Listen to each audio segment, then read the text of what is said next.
안녕하세요. DJ 라니입니다. 오늘의 사연 시작해 보겠습니다. 우리 모두 다 어린 시절부터 착하게 살아야 하고 늘 누군가에게 선행을 베풀며 사는 인생을 살아야 한다는 가르침을 받으며 살아왔죠. 사실 그러한 마음과 착한 선행이 제 인생에 어떤 큰 영향력을 주거나 결과로 다가오는 경우는 거의 없다 보니 착하게 살면 왠지 나만 바보 되는 것 같은 억울한 기분을 느끼기도 하고요. 하지만 저는 누군가에게 베푼 선행으로 인해서 인생이 완벽하게 달라질 수 있다는 기적을 믿게 되었어요. 제가 직접 그런 경험을 하게 된 장본인이기도 하거든요. 어떤 이야기인지 궁금하시죠? 안녕하세요. 저는 91년생 양띠로 30살과 40살의 딱 중간에 머물고 있는 여자입니다. 그리고 눈에 넣어도 아프지 않을 소중한 딸아이를 키우면서 누구보다 열심히 인생을 살아나가려고 노력을 하는 대한민국의 엄마이기도 하고요. 이제 막 6살이 된 딸아이 유나와 딸아이의 아빠인 남편, 이렇게 세 가족이 단란하고 행복하게 살았고 지금 사연을 소개하는 이 순간에도 함께 지내고 있다면 너무 좋겠지만 현실은 그렇지 못했어요. 남편은 7개월 전 갑작스러운 교통사고를 당해 저희 가족과 인사조차 나누지 못한 채 세상을 떠났고 한순간에 아이와 저 단둘만 이 세상에 남았어요.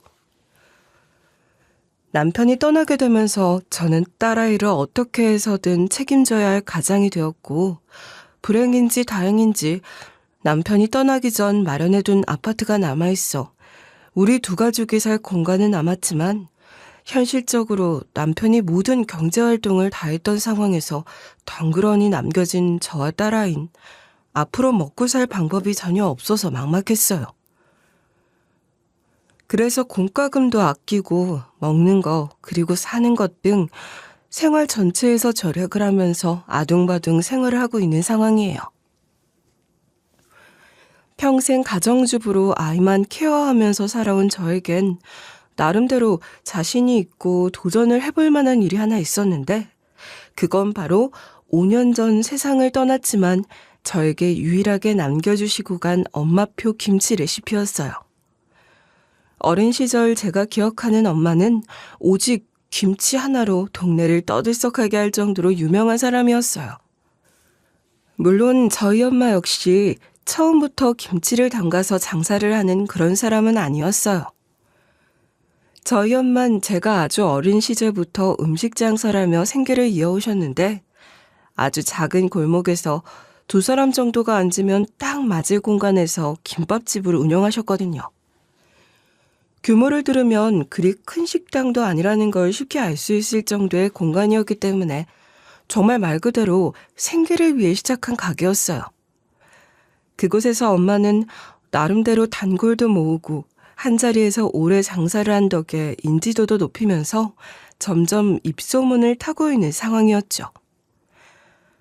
이렇게 이야기를 하면 당연히 엄마의 김밥에 대해 인기를 끌고 입소문이 났다고 생각을 하시겠지만 사실은 그게 아니었어요.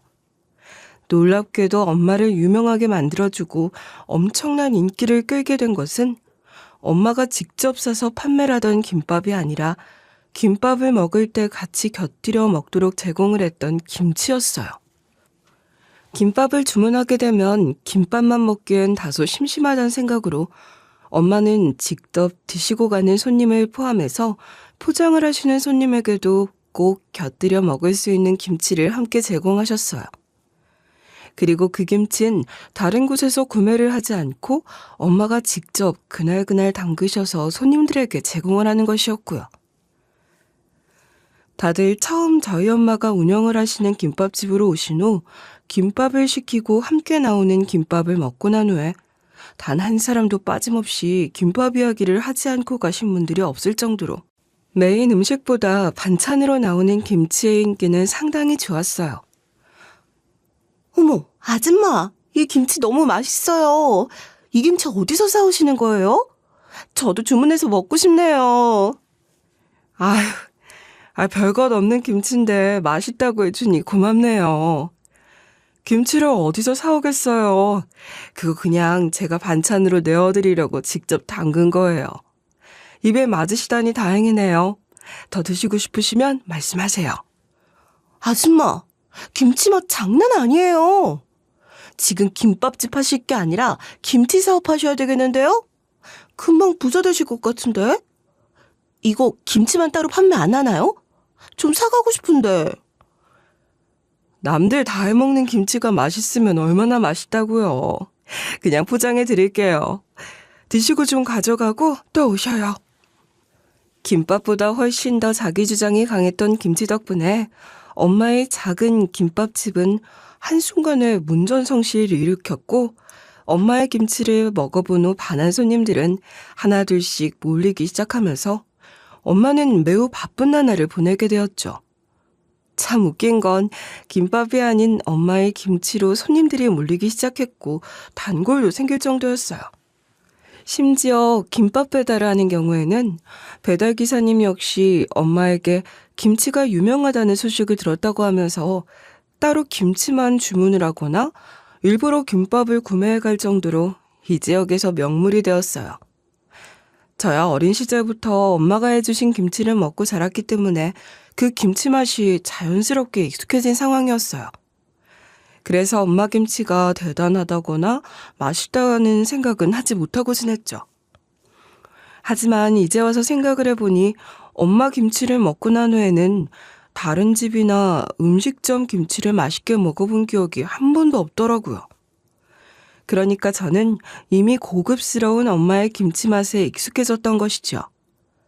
하루는 엄마의 인기와 인지도에 놀라워서 엄마에게 물어본 적이 있어요. 엄마, 도대체 어떻게 만들어? 감칠맛이 다르다고 다들 좋아하잖아. 시원하고.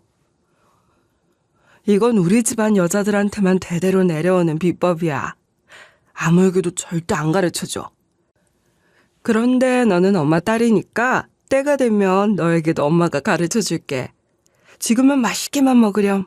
알았지?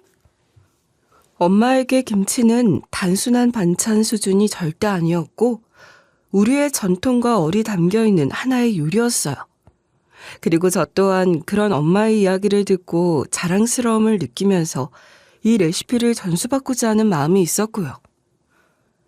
엄마의 김치에 대한 애정, 그리고 장인정신이 정말 대단하다고 느꼈던 건 한두 번이 아니긴 하지만 그 중에서도 유독 1년에 한 번 김장을 하는 날 확실하게 느낄 수 있었기도 해요.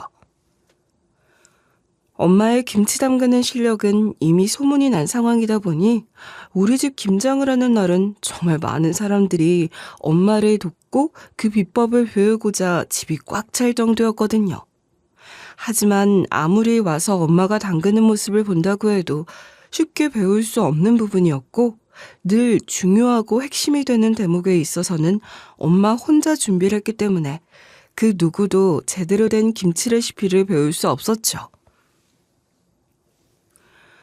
특히 엄마의 시댁 식구들인 고모들 역시 김장을 하는 날이면 엄마를 찾아와 김장을 하면서 김치 담그는 법을 배우고 싶어 했는데 아무리 그 손맛과 비율을 알아내려고 해도 쉽게 알아낼 수가 없는 통에 매번 허탕만 치고 갔던 기억이 나요. 아니 언니, 그냥 평소처럼 남들 다 아는 방법으로 김치 담그는 것 같은데 왜 언니 김치만 이렇게 맛이 다른 거야? 난 정말 매년 와서 하는 거 봐도 전혀 모르겠어. 비법도 비법이고 비율도 비율이지만 담그는 사람 손맛도 음식에 엄청나게 영향을 줘요.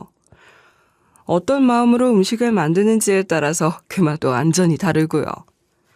아니 무슨 음식이 마음까지 생각하면서 맛이 정해져.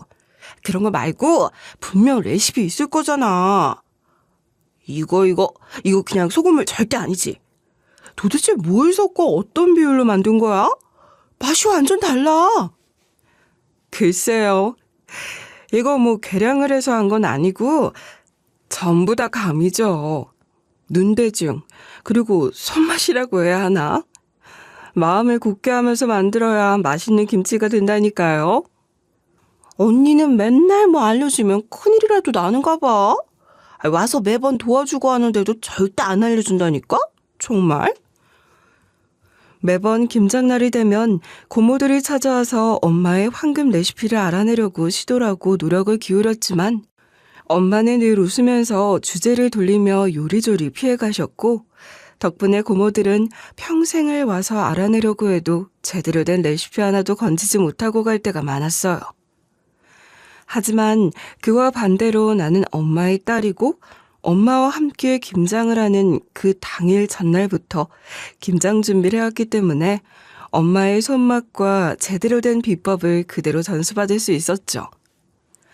늘 동네 사람들 그리고 고모들이 와서 엄마에게 김치를 담그는 법에 대해서 묻고 또 물을 동안 저는 조용히 어떤 말도 하지 않은 채 엄마 옆에서 절인 배추를 함께 절이면서 숙지를 하는 것이 아니라 자연스럽게 그 방법이 몸에 익숙해지고 있었거든요.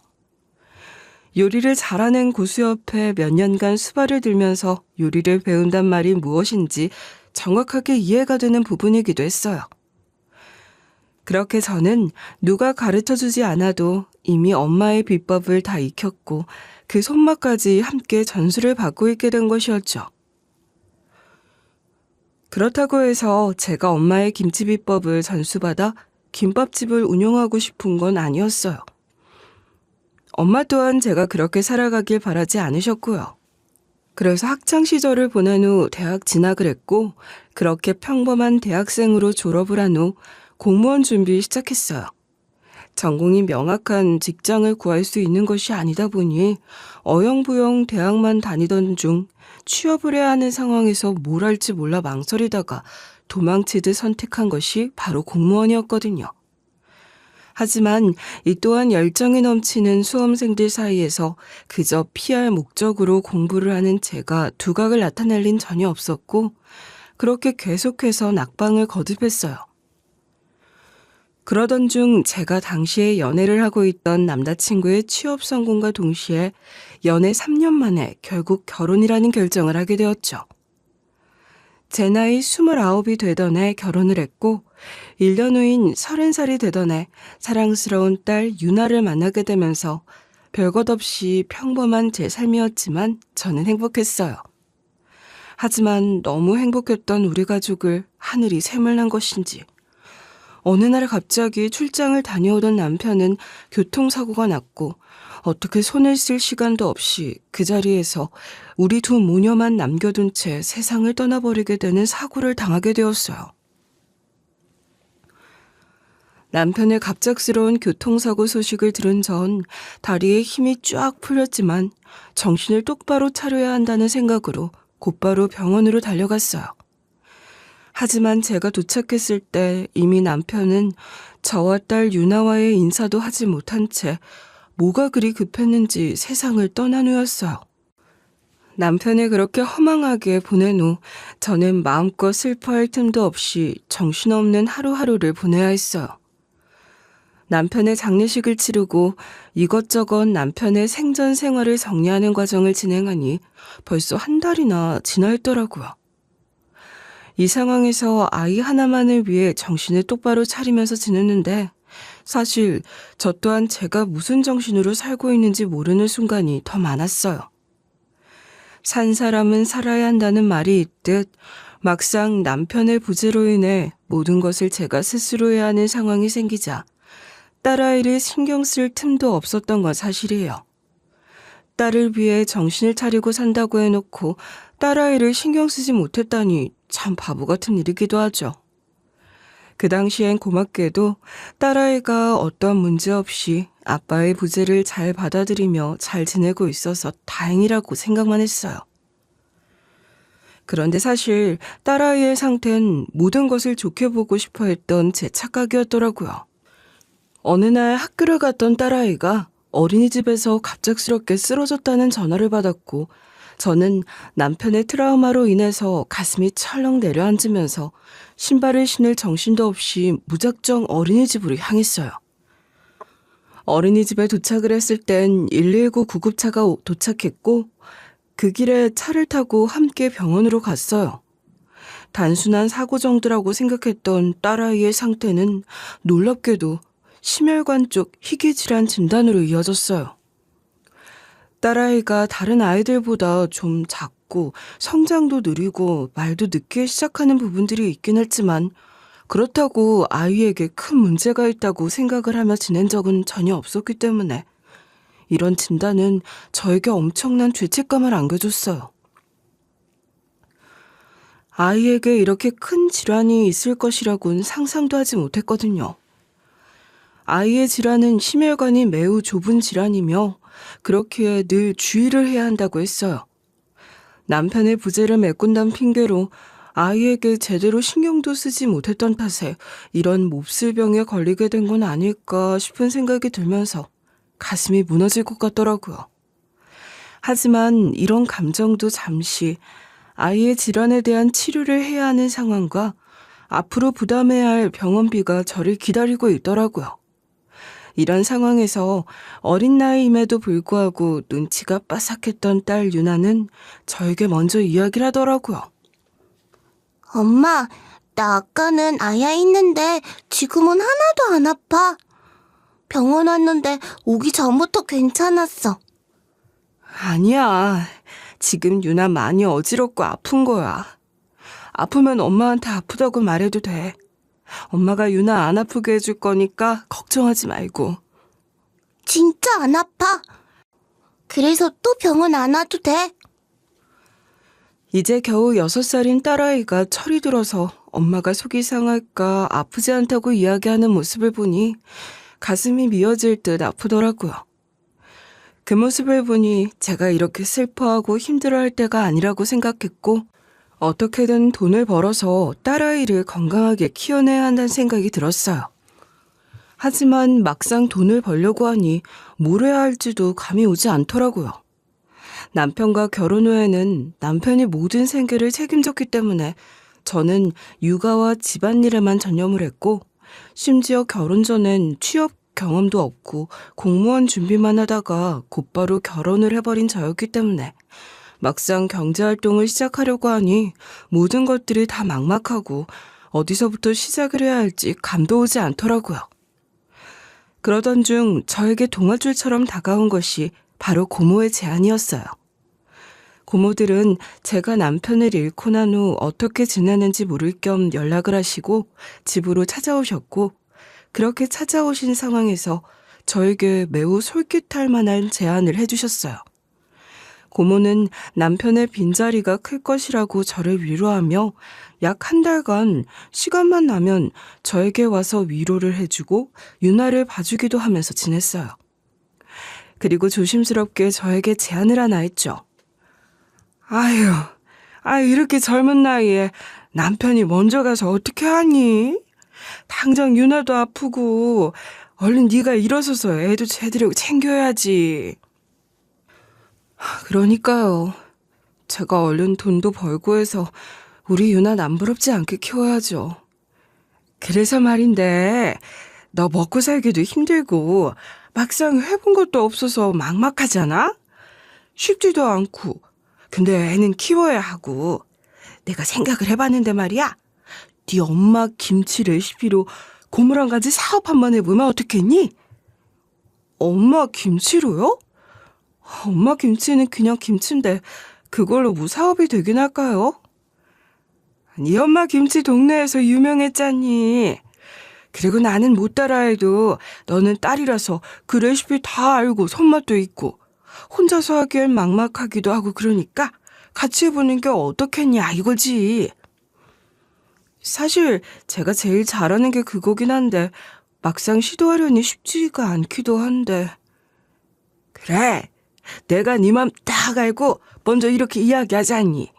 우리가 남도 아니고 가족끼리 해야 나중에 문제 안 생기고 잘 운영된다고 하더라. 어떠니? 당시에 저에게 조언을 해주고 함께 해결을 해줄 엄마가 안 계셨고 남편도 없는 상황에서 누구에게도 의지를 할 수 없었기 때문에 자연스럽게 고모에게 의지를 하게 됐어요. 그리고 정말 가족이기 때문에 사업을 함께 하면서 저에게 사기를 칠 일은 절대 없다고 생각을 하기도 했고요. 저는 오랜 고민 끝에 고모의 제안을 받아들였고 그렇게 김치 사업을 시작했어요.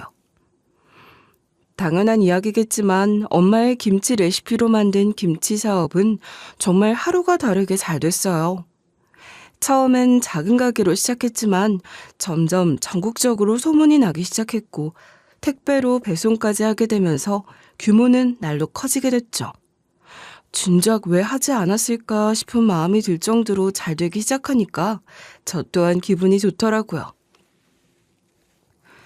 사업 초기엔 고모와 저 또한 승승장구하는 사업에 기뻐하면서 수익을 나누면서 행복하게 지냈지만 점점 더 많은 수익이 생기게 되자 무언가 이상한 느낌이 들었고 분명히 안 좋은 방향으로 흘러가고 있다는 걸 느낄 수 있었어요. 저는 직접 김치를 담그고 만들어내는 일을 주로 했기 때문에 그 외 모든 경영사항에 대해서는 고모가 맡아서 진행을 하고 계셨고 가족인 저를 상대로 사기를 칠 일은 없다고 생각하며 믿고 지내왔어요. 하지만 이런 믿음은 어디까지나 제 착각이었는지 점점 수익에 대한 부분이나 회사 관리에 대한 사항에 대해 공유를 해주지 않은 채 오직 김치를 만드는 일에만 집중하도록 하더라고요. 같이 만든 회사이기도 하고 실질적으로는 제 레시피를 가지고 시작한 사업이기 때문에 당연히 저에게도 권리가 있는 부분이 많은데도 저를 배제하고 숨기는 기분이 자꾸 들었지만 그래도 설마 하는 마음으로 믿고 지냈어요.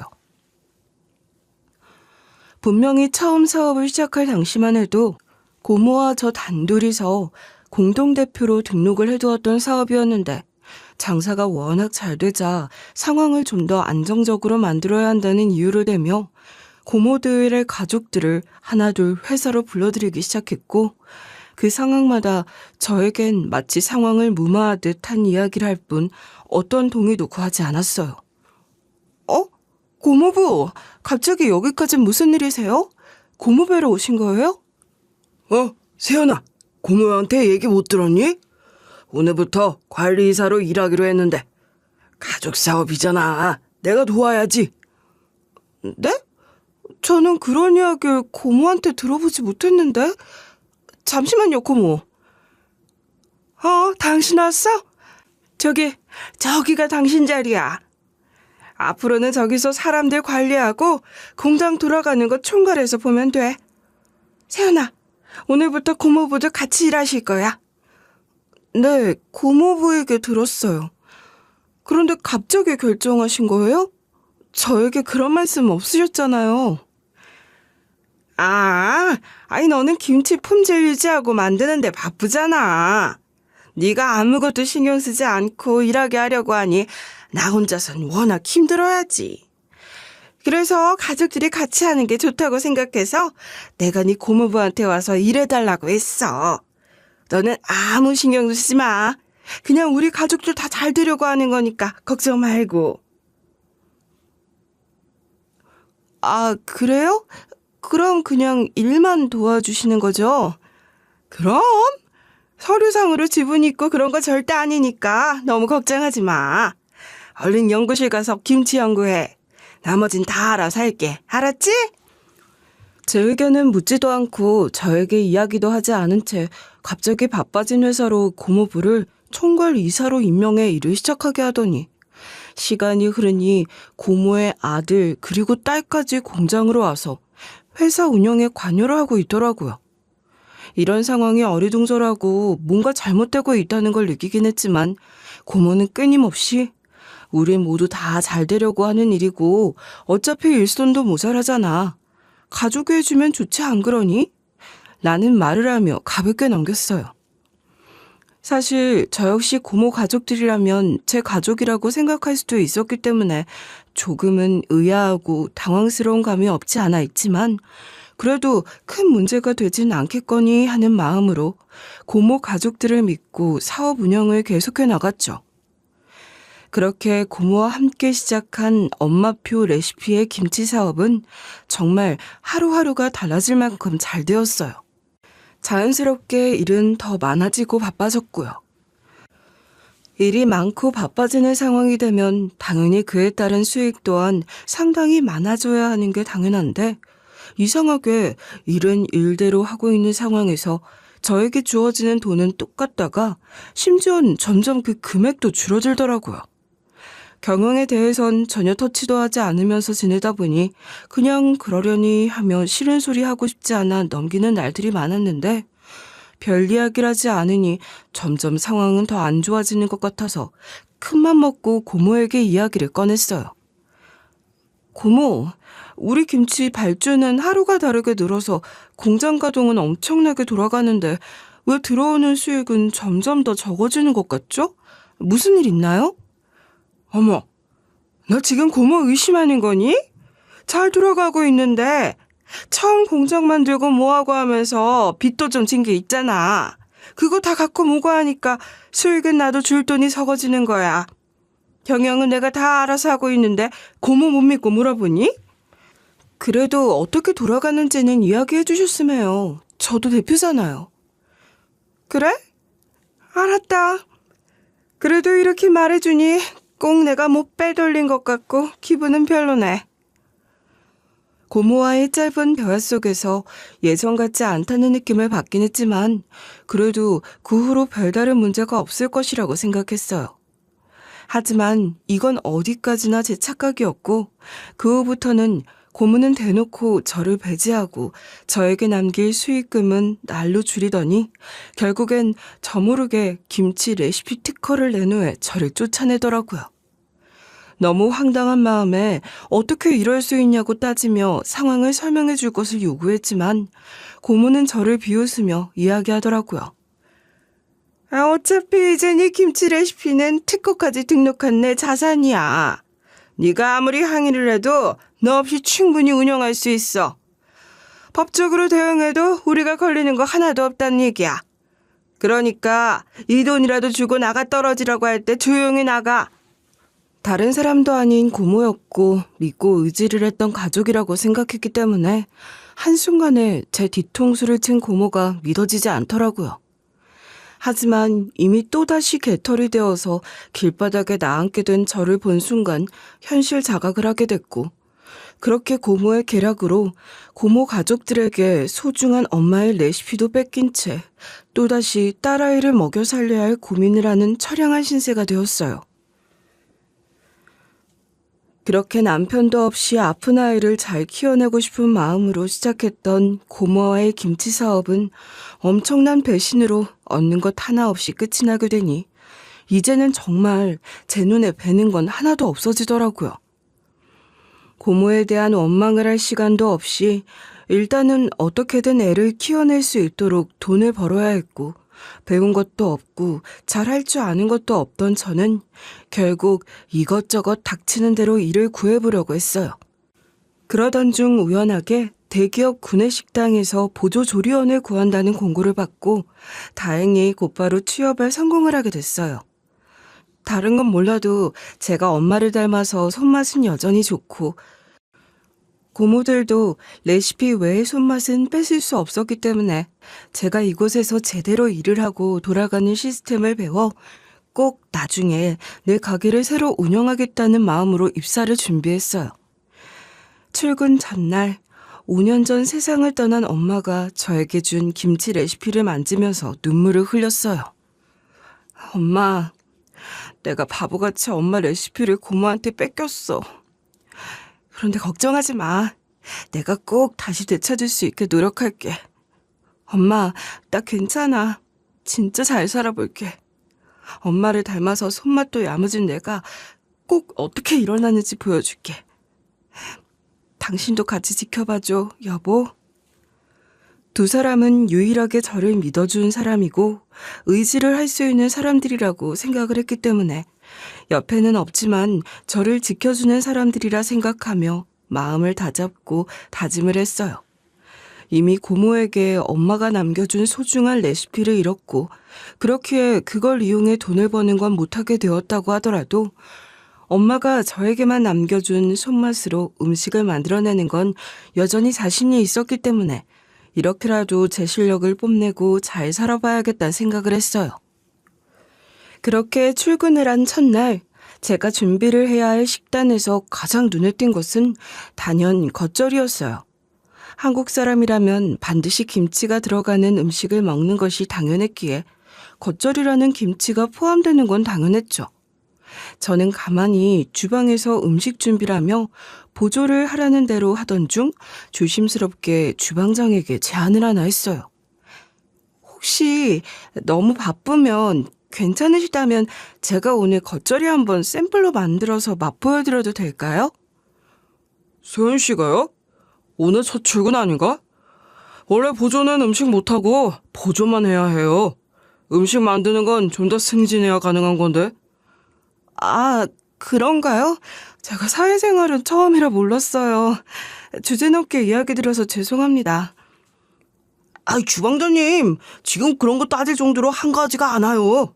겉절이 만들 사람도 없고 일손도 부족한데 해본다고 하면 일단 해보라고 하죠. 그래야 시간 안에 음식이 나가지.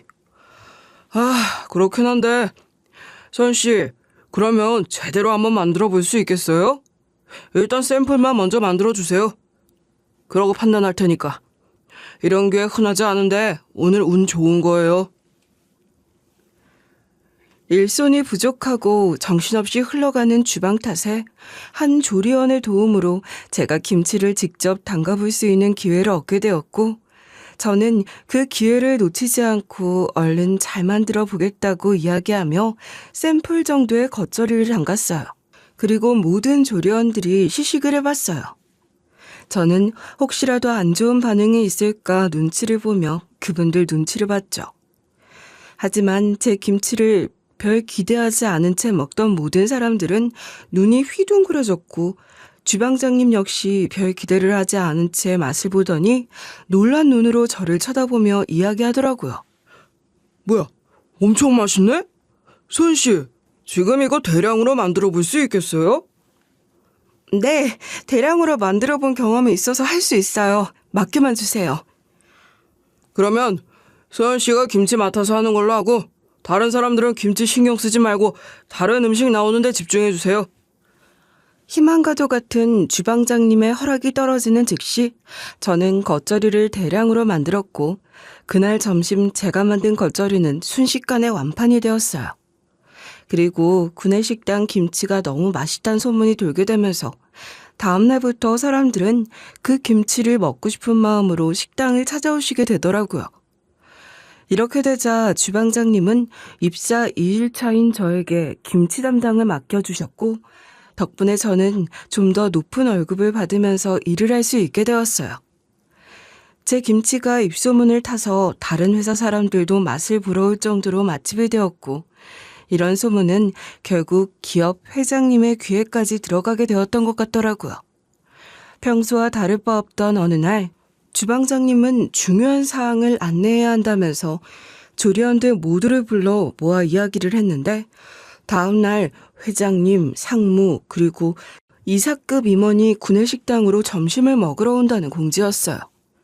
그리고 주방장님은 저를 가리키며 요즘 우리 구내식당 김치가 제일 인기가 많아서 바쁘기도 하잖아요.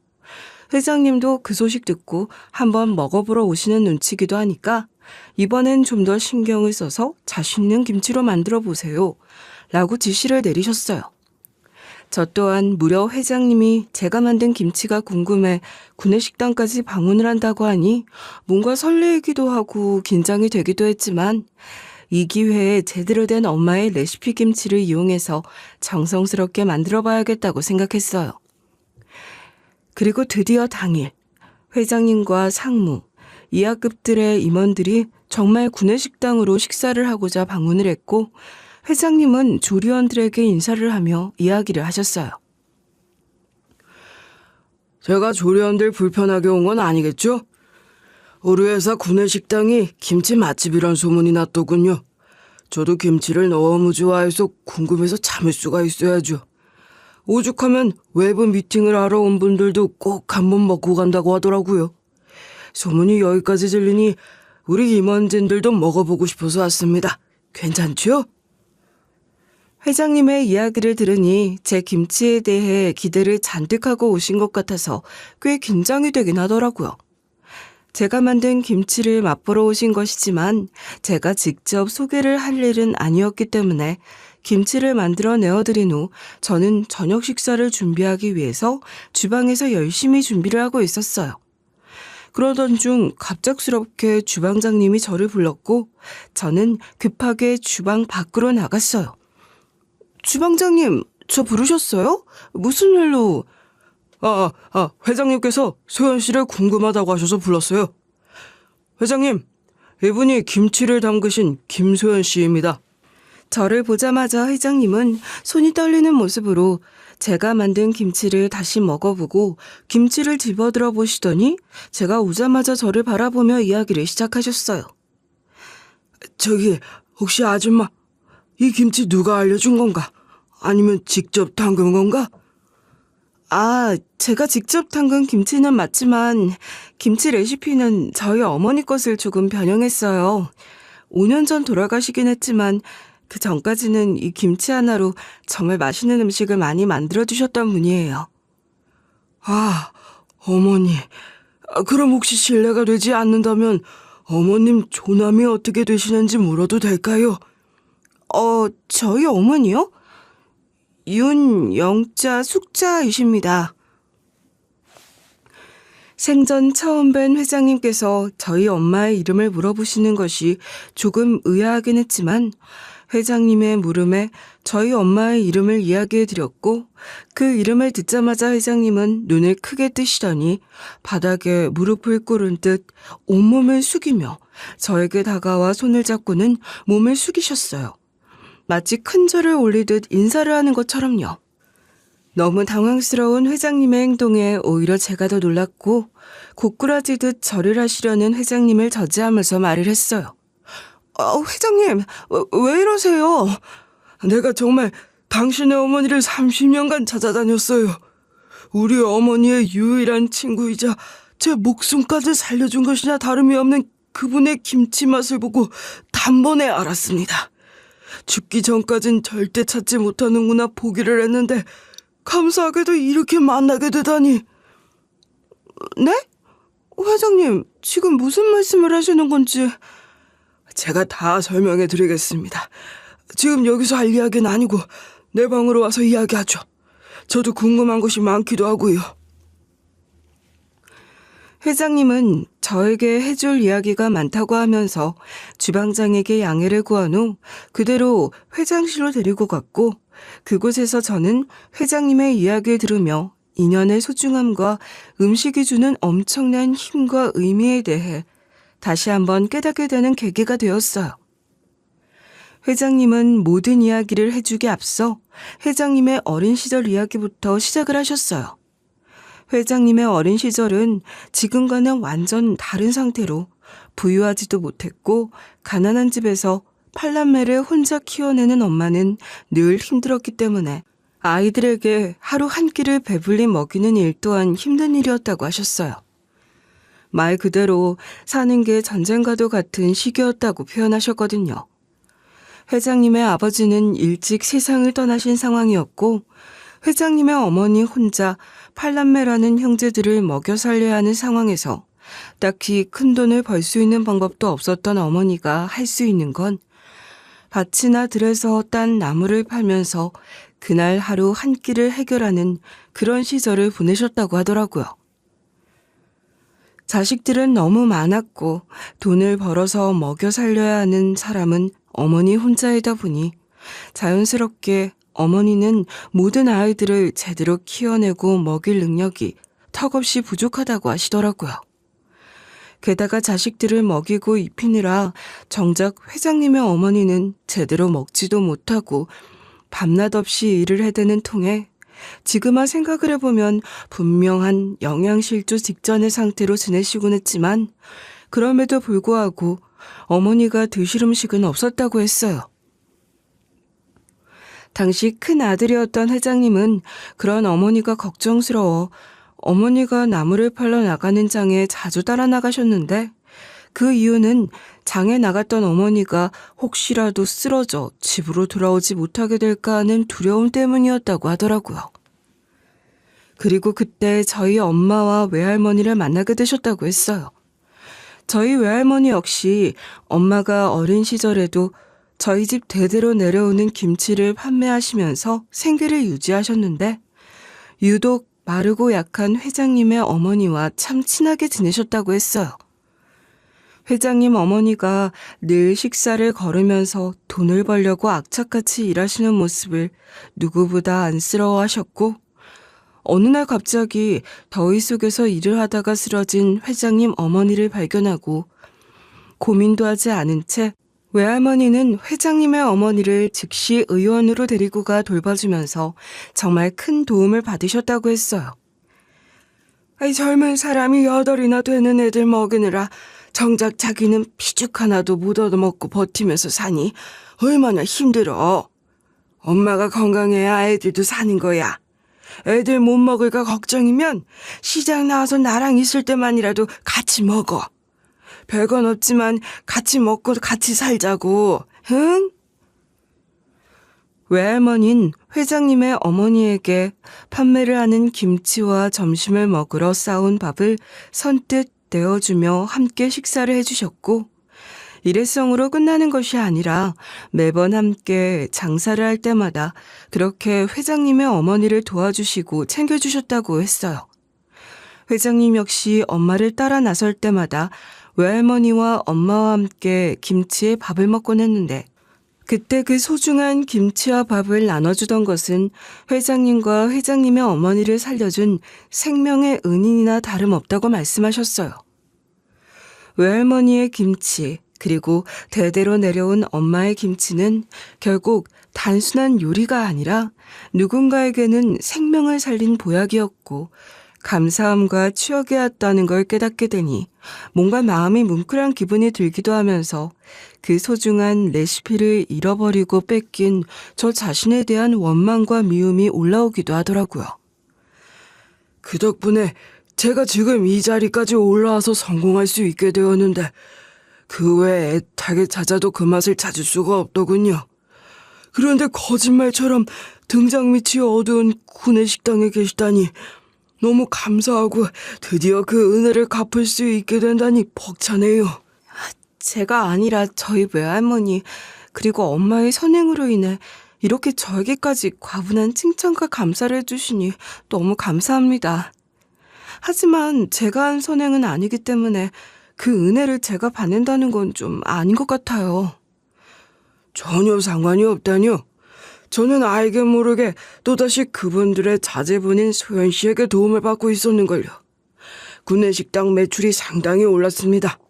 이게 다 소연 씨 김치 덕분이죠. 그러니 충분히 제가 보답을 해도 되는 상황이 맞지요. 그건 제가 월급을 받고 하는 일이니 괜찮습니다. 말씀드렸듯 저에게는 생명의 은인과 같은 분들이십니다. 이제 그분들이 세상에 없다고 해도 저는 반드시 이 은혜를 갖고 싶어요. 그래서 말인데 괜찮다면 소연 씨의 그 명인급 손맛을 계속 이어나가고 그 누구도 따라할 수 없도록 가치를 만들어주고 싶은데 어떻게 생각하시나요? 회장님의 의외의 제안에 저는 놀랐고 순간 매우 기쁜 마음이 들기도 했지만 사실 이제 와서 가치를 부여해준다고 하더라도 더는 그 김치가 제 레시피가 아닌 상황이 되었기 때문에 확답을 하지 못한 채 어두운 표정으로 말을 얼버무렸고 그 모습을 본 회장님은 빠르게 눈치를 채신 듯 질문을 하셨어요. 레시피에 무슨 일이 생겼나요? 혹시 제 도움이 필요한 일이라면 편히 이야기해보세요.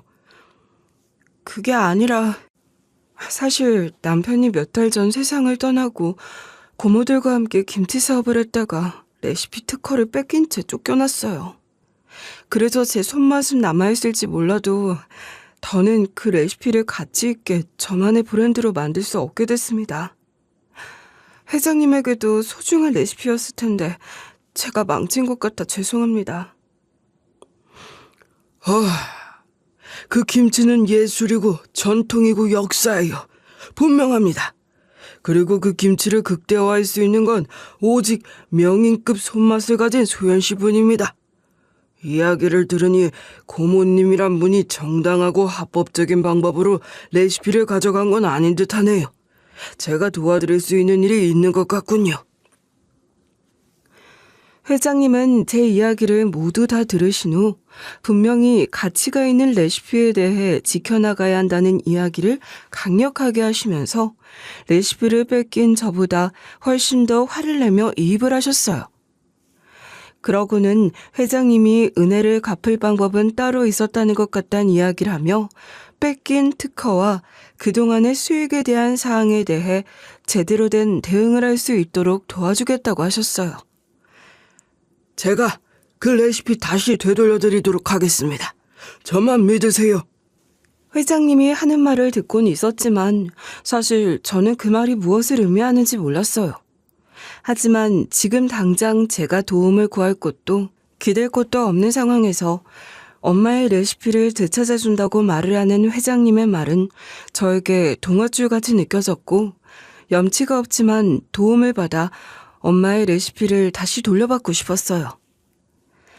제 마음을 확인한 회장님은 곧바로 사내 법무팀을 불렀고 사내 변호사와 저와의 만남을 만들어 그간의 모든 사실에 대해 하나하나 이야기를 할 수 있도록 도와주셨어요. 사내 변호사는 저에게 궁금한 사항을 모두 다 듣고 또 필요한 자료를 요청하면서 법적 대응을 준비해 나가기 시작했고 놀랍게도 이 일이 있고 난 후 한 달이 채 지나지 않은 시점에서 변호사는 고모를 상대로 법적인 대응을 시작했어요. 사실 털어서 먼지가 나오지 않는 곳이 없다는 말이 유명하듯 고모의 사업체를 조사하면 분명 불법적인 부분이 존재할 것이라고 막연히 생각을 했는데 의외로 고모가 운영을 하는 김치 브랜드 사업체는 말 그대로 불법 그 자체였어요. 저와 초창기 운영을 해왔던 방식은 모두 사라졌고 가족 기업으로 많은 가족들을 유령 직원으로 둔 후 돈을 빼돌리고 있는 정황은 물론이고 탈세도 하고 있는 정황이 발견되었어요. 무엇보다 레시피를 특허로 출원하는 과정에서 제대로 된 권리가 없음에도 불구하고 이를 그대로 훔쳐 빠르게 등록을 하고자 했던 정황을 모두 다 파악했고 이런 모든 사실들을 종합해서 민, 형사상 법정 대응을 진행하게 되었어요. 그동안 제가 제대로 받아내지 못한 임금과 수익금에 대한 반환도 함께 요구를 했고요. 제 이름으로 된 고소장과 소장을 받게 된 고모는 평생 연락 한 번도 없다가 저에게 직접 연락까지 찾아와서 정말 입에 담지도 못할 욕과 악담을 하고 갔어요. 야! 네가 조용히 입 다물고 살라고 어느 정도 챙겨준 건데 네가 그것마저도 뺏기고 싶어서 아주 미쳤구나. 감히 고모를 상대로 고소를 하고 소장을 보내? 네가 이길 것 같니? 저는 제가 받아야 할 엄마 레시피를 돌려받고 모든 것들을 다 제자리로 돌려놓으면 돼요. 원래 다 제 거였잖아요. 아니에요? 어떻게 가족끼리 사기를 칠 수 있어요? 뭐? 사기? 그게 왜 사기야? 어머니 너네 엄마 레시피를 내가 받아서 한 건데 그게 왜 네 거야? 너 어디 한번 마음대로 해봐. 앞으로 어떻게 되는지 한번 보자. 고모는 소장과 고소장을 받고 난 후에도 기죽지 않고 저에게 협박을 하러 찾아오셨고 그 사실을 알게 된 사내 변호사 법무팀에서는 그 문제까지 포함하여 또다시 법정 대응을 시작하면서 고모를 합법적으로 압박하기 시작했어요. 호기롭게 소송 대응을 한다며 큰 소리를 치며 떠났던 고모 역시 상황이 안 좋게 흘러가는 걸 느꼈는지 급하게 다시 저를 찾아와 싹싹 빌면서 상황 해결을 하려고 하시더라고요. 소연아, 그날 내가 그렇게 함부로 말해서 기분이 나빴지? 내가 다 미안하다. 근데 우리 가족이잖아. 네 아빠 생각하면 고모한테 이러는 거 아니야. 다시 시작하자, 응? 우리가 다 정리하고 다시 시작해. 그럼 되잖아. 제가 이렇게 된 마당에 어떻게 다시 고모들을 믿고 다시 시작을 해요? 저희 엄마 마지막 유산 같은 레시피 제대로 다시 돌려주세요. 그리고 다신 저 찾아오지 마시고요. 선처해줄 마음도 없고 용서해줄 마음도 없어요. 또 찾아오시면 그땐 이 정도로 안 끝낼 거예요. 상황이 불리해지자 급하게 태세 전환을 하는 고모를 보니 남보다 더한 가족이 뒤통수를 칠 수 있다는 걸 제대로 느끼는 계기가 되었고 저는 더 이상 그들에게 당하면서 바보처럼 살지 않겠다고 다짐했어요. 그렇게 회장님 덕분에 전문적인 변호사 조력을 받아 결국 제대로 된 복수를 성공할 수 있었어요. 그렇게 저는 회장님의 도움을 받아서 혼자서는 절대 할 수 없었던 고모를 향해 제대로 된 복수를 성공했어요. 힘도 없고 능력도 없이 무기력하게 모든 걸 뺏기고도 대응하지 못한 채 돌아서야 했던 제 상황을 외할머니 그리고 엄마의 선행 덕분에 우연한 기회로 제대로 된 복수에 성공할 수 있게 된 것이죠. 고모를 상대로 한 법적 분쟁에서 제가 가장 원했던 건 엄마 레시피를 특허로 출원했던 사안에 대해 취소를 하고 다시 되돌려 받는 것이었는데 제대로 된 대응으로 결국 돌고 돌아 엄마의 소중한 레시피는 다시 제품으로 돌아올 수 있었어요. 그리고 그 외에 사업 운영을 하며 했던 수많은 불법과 탈세, 그리고 저에게 했던 만행에 대해서 모두 다 형사 고소를 진행했던 탓에 아무리 대응을 한다고 해도 징역 처벌을 피하기는 어려울 것이라는 답변도 받았어요. 레시피를 다시 찾게 된 것도 매우 감사한 일이었지만 회장님은 저를 대신해 고모에게 제대로 된 복수를 해준 것에 그치지 않고 앞으로 이 레시피를 그 누구도 함부로 할 수 없도록 제대로 된 권리를 인정받을 수 있도록 도와주신다고 했어요. 특허 취소 소송에서 승소를 하자마자 곧이어 회장님은 레시피에 대해 제대로 된 특허 출원 등록을 도와주셨고 덕분에 저는 드디어 이 세상에 오직 저만 알 수 있는 엄마 레시피를 가지고 브랜드를 만들어낼 수 있게 되었어요. 이제야 모두 다 제자리를 찾았네요. 수연 씨만 괜찮다고 한다면 이 김치 브랜드를 이용해서 제대로 된 마케팅을 좀 하고 세상에 알리면서 모두가 다 알 수 있도록 하고 싶은데 어떠세요? 저를 도와주셔서 엄마 레시피를 찾게 해준 것도 감사한데 제가 그렇게까지 부탁을 해도 되는지 솔직히 염치가 없습니다. 하지만 전 이제 이것 아니면 일어설 수 있는 방법이 없어요. 그래서 염치 없지만 회장님 제안을 받아들이고 제대로 한번 일어서 보고 싶습니다. 좋습니다. 이건 신세를 지는 것이 아니라 제가 충분히 승산이 있는 김치 브랜드 대표님께 제안을 드리는 겁니다. 그러니 부담스러워하지 마세요. 회장님은 제가 미안해하는 마음이 들지 않도록 투자를 하는 것이란 말을 하며 자연스럽게 사업 추진을 시작해 주셨고 그렇게 저는 순식간에 제 인생에 없던 대기업 정규직 책임자로 신분 상승을 하게 되었어요. 그리고 대기업에서 추진을 해준 회사 대표 브랜드를 만들었고 그 브랜드 개발의 핵심 개발자로 일을 하게 됐죠. 동네 입소문을 통해 인기를 끌던 저희 엄마의 김치는 이제 나름대로 브랜드로 자리를 잡아 전국으로 널리 알려지게 되었어요. 세상 밖으로 엄마의 김치가 광고를 타고 훨씬 더 멋진 모습으로 세상에 나오자 정말 불이 나게 팔리기 시작했어요. 심지어 출시 1년 만에 부동의 1위 브랜드로 자리를 잡을 정도니 완벽한 성공과 인기를 얻게 된 것이죠. 엄마의 김치가 이렇게 멋진 모습으로 세상에 나오게 되니 기분이 이상하기도 하고 왠지 묘한 감정이 올라오면서 가슴이 벅차더라고요. 이제는 어엿한 브랜드 책임자로 일을 하면서 아픈 딸아이를 잘 키우고 우리 두 모녀가 행복하게 살아갈 수 있는 발판이 마련된 것 같아서 행복한 하루하루를 보내고 있는 것도 사실이에요. 이렇게 좋은 일들만 일어나니 저희 엄마와 남편이 살아서 이 행복을 함께 누리면 얼마나 좋을까 싶은 생각이 들어서 눈물이 좀 나기도 하더라고요. 하지만 분명 엄마와 외할머니 모두 다 하늘에서 뿌듯한 마음으로 저를 바라보고 있을 거라고 저는 확신해요.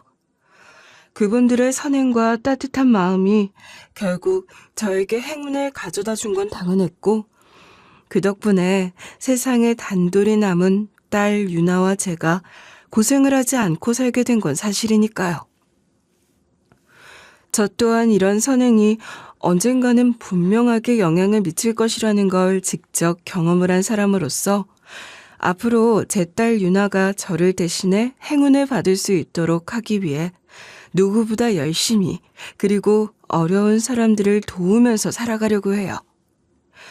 고모들은 저에게 레시피를 모두 뺏긴 것도 모자라 법적 대응을 하느라 벌어둔 돈 대부분을 소송 대응을 위해 소진을 했더라고요. 쉽게 번 돈은 쉽게 잃게 된다는 말이 있듯 결국 그들은 저와 저희 엄마 레시피를 팔아벌었던 모은 돈을 잃고 난 후에 길거리에 나앉게 되었다고 하더라고요. 이 소식을 어떻게 알았냐고요? 이제 더는 기댈 곳이 없어진 고모는 뒤늦게 저를 찾아와서 자신들의 잘못을 싹싹 빌며 조금이라도 도와달라고 애원했거든요. 물론 예전에 저라면 고모의 상황이 안타깝고 마음이 걸려서 제가 손해를 보더라도 도와줬을 거지만 이제는 상황이 완전히 달라졌어요. 저는 더 이상 가족이라는 이름으로 저를 착취하고 배신한 그들이 보고 싶지도 않았고 오만정이 다 떨어진 상태이기도 하거든요. 그렇기에 저답지 않게 냉정하게 거절을 했어요. 그동안 저는 대학 졸업 후 제대로 할 줄 아는 것도 없는 무능한 사람이라고 생각을 해오곤 했어요. 하지만 그런 저에게도 엄마가 남겨준 레시피라는 보물이 있었고 저는 이 보물 덕분에 지금처럼 행복한 하루하루를 보낼 수 있기도 하고요. 저는 앞으로 이 레시피를 딸 유나에게 때가 되면 전수를 해줄 거예요. 지금도 어린 유나가 제가 김치를 담글 때마다 옆에서 도우면서 이런저런 이야기를 하곤 해요. 유나야, 이건 엄마가 우리 유나에게만 꼭 알려줄게. 우리 가족들만 아는 비밀이니까 우리 유나만 알고 있어야 해. 우리 유나가 엄마 가족이니까. 응, 엄마. 나도 나중에 엄마처럼 엄청 맛있고 멋진 김치 만들어서 훌륭한 사람 될 거야. 그럼 아마 우리 유나는 엄마보다 훨씬 더 멋진 사람 될걸? 게다가 우리 유나는 이미 다 배웠는데? 누군가는 이제 막 크는 딸에게 가르치는 것이 고작 김치란 이야기라며 저를 비난할 수도 있어요. 하지만 그런 말을 하는 당신도 김치를 먹지 않고 지내진 않을 것이라고 생각해요. 그만큼 김치는 우리에게 큰 의미이며 특히 우리 가족에게는 더욱 특별한 의미를 가진 음식이기 때문에 충분한 가치가 있다고 생각하고요. 앞으로도 저는 단순한 음식이 아니라 추억, 가치, 그리고 누군가에게는 생명을 구할 수 있는 의미를 가진 멋진 음식을 만들고 전해줄 수 있도록 열심히 노력을 하며 살아갈 예정이에요. 제 이야기를 들어주셔서 감사합니다.